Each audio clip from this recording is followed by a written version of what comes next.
Democrats who opened the year clashing among themselves and lamenting President Trump's election have closed 2017 with victories that demonstrated their ability to weaponize party enthusiasm and draw a template for success in a sharply competitive battle for Congress in 2018. For Republicans, Tuesday night's stunning loss by Roy Moore in Alabama's Senate race, the first GOP loss in a Senate race there in a generation, underscored a bleak passage of time. A year that began in unified control of Washington has ended with the party bitterly split and redefined in the worst of ways, saddled with an unpopular president and a Senate candidate accused of child molestation. Certainly, Doug Jones' victory in Alabama was to some extent a fluke, an outcome made possible by Republicans nominating a deeply flawed candidate, Moore, who many of the party's voters could not stomach. Turnout was tepid in key Republican areas, reflecting conservative voters who chose to sit this one out. But that fluke was possible only because of problems within the GOP that will carry over into the new year, in which control of the House and Senate will be at stake. The problems begin with Trump, for whom Moore's defeat represented a third straight repudiation. The first came in September in Alabama, where Trump ambivalently backed incumbent Sen. Luther Strange, who lost to Moore in the Republican primary. Then Trump endorsed Republican Ed Gillespie in Virginia's gubernatorial race, only to have him lose by nearly double digits last month to Democrat Ralph Northam. Finally, Trump transferred his Alabama endorsement to Moore and had him lose in a state that has been ruby red for decades. Even in Alabama, a state he won by 28 percentage points, Trump was unable to ease his candidate over the finish line. Exit polls Tuesday indicated one reason voters even in this heavily Republican state were closely split between approval and disapproval of Trump.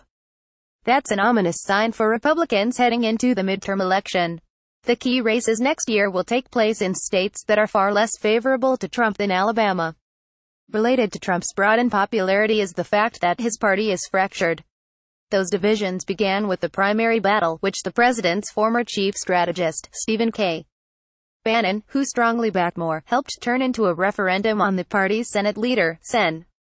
Mitch McConnell of Kentucky. The splits only deepened after the Washington Post published accusations that Moore had fondled and kissed girls as young as 14 when he was a local prosecutor in his 30s.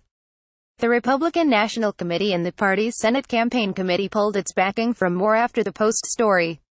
When Trump, urged on by Bannon, decided to endorse Moore, the National Committee returned to support him. The Senate committee declined to follow suit. On election night, Moore's chief strategist, Dean Young, took off not against Jones or even the typical targets, Rep. Nancy Pelosi of San Francisco and Sen. Charles E. Schumer of New York, but against McConnell. I tell Sen.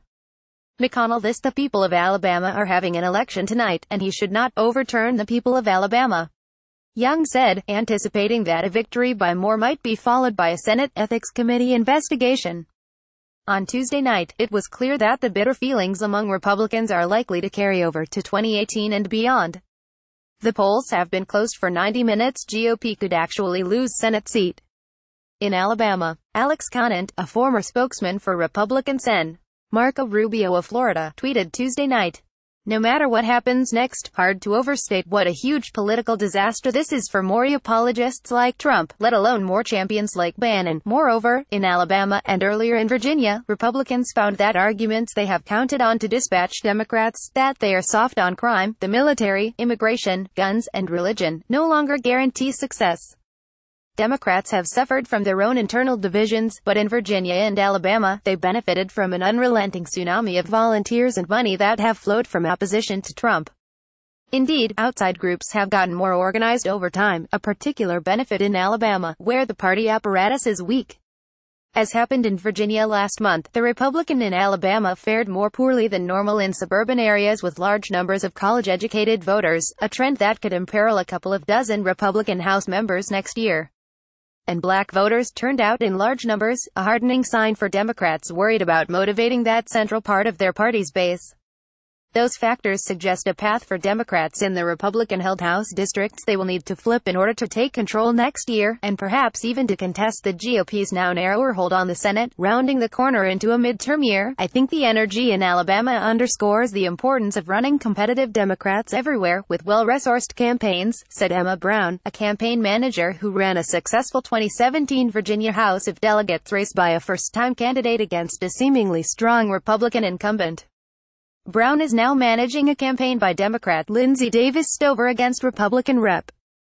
Barbara Comstock in Washington's Northern Virginia suburbs, expected to be one of the marquee House races in 2018. Although Moore lost the race, Democrats are likely to continue to try to tie him around the necks of Republican candidates nationwide, a strategy they have been rehearsing over the last several weeks. Yesterday, my likely opponent, Josh Hawley, was asked point-blank if you were an Alabamian, would you vote for Roy Moore? He could have been clear and said no. Instead, he refused to take a stand, putting his party politics ahead of fundamental decency. Democratic Sen. Claire McCaskill said in a fundraising letter Tuesday. Whether you support a man like this is not a hard question to give a straight answer to. Missourians deserve better than someone like that.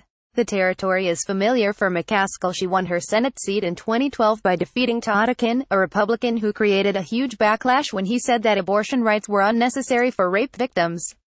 Because in legitimate attacks, the female body has ways to try to shut that whole thing down. Trump, of course, won his election despite regular outbreaks of scandal, including accusations by more than a dozen women that he had made unwanted advances.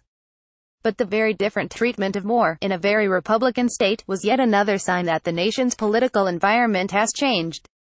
Last year, it was Democrats who sat stunned on election night. Their party has yet to bind all of its wounds, and its divisions are sure to resurface ahead. But Tuesday night delivered something necessary for a newly energized Democratic opposition: the path forward. For more on politics from Kathleen Decker, Kathleen.Decker at lawtimes.com, Twitter at Kathleen Dicarasso. Democrat Doug Jones wins Alabama Senate race in stunning victory. Omarosa Manigault, Newman leaving White House. The latest from Washington. Updates on California politics.